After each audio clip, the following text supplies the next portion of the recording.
Dan saya menjawab kondisional. Kenapa harus kondisional?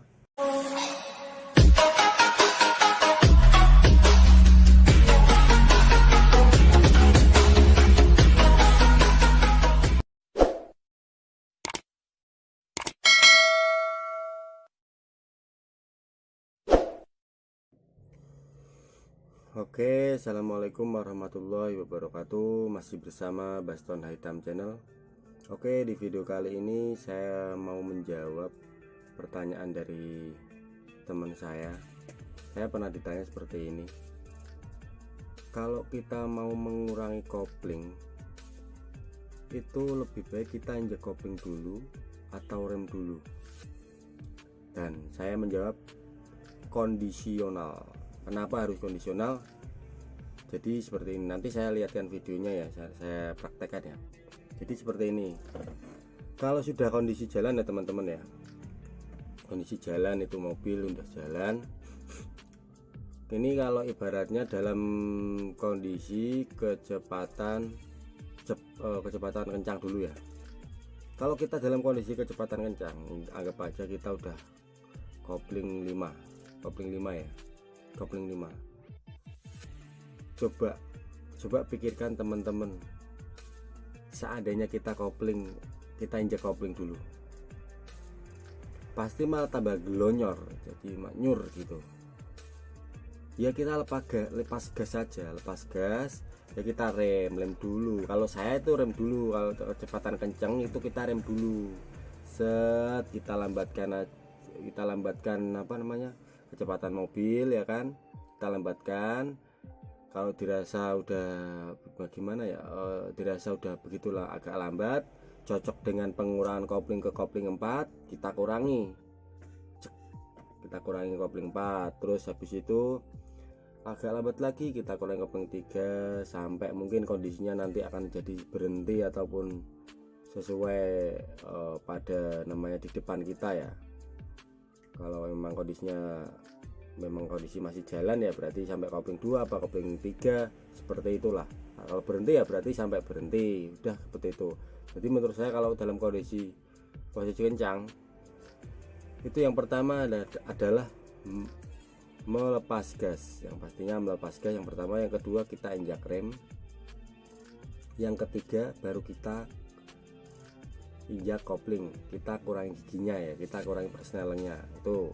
Tapi kalau di dalam kondisi dadakan itu menurut saya secara tidak langsung teman-teman, secara tidak langsung kita akan lebih banyak yang namanya bukan banyak ya, lebih cepat menginjak koplingnya daripada remnya. Karena apa? Kita butuh pemberhentian lebih cepat. Coba bayangin kalau dalam kondisi dadak ya teman-teman ya, kondisi dadak teman-teman injak rem aja, set,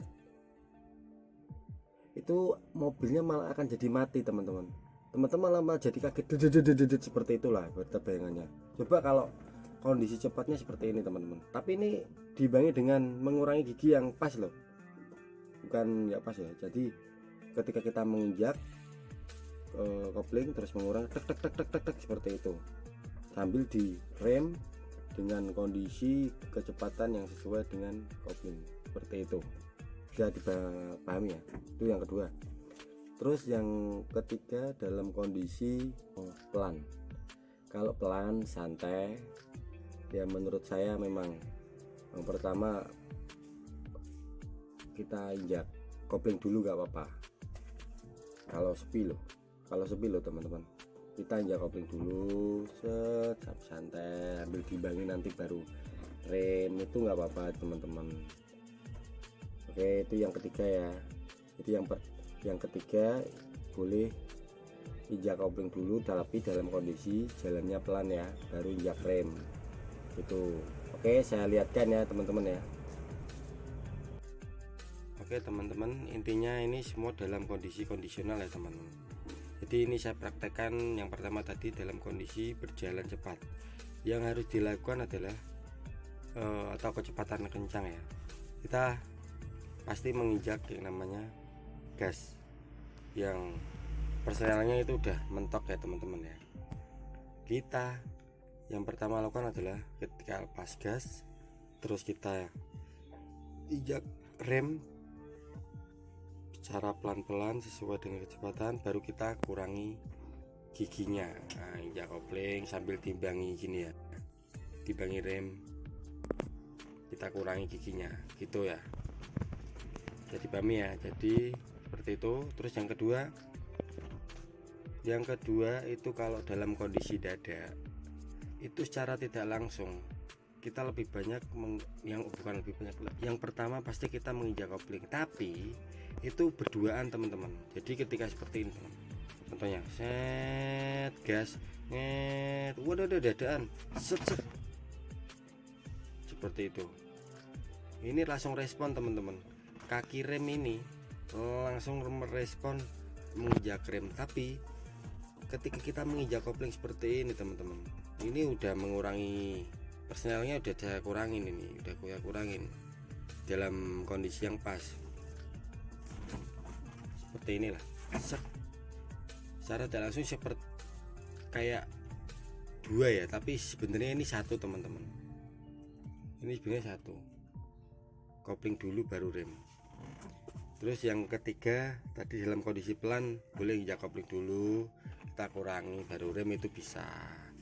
Jadi seperti itu teman-teman ya, bisa dipahami ya.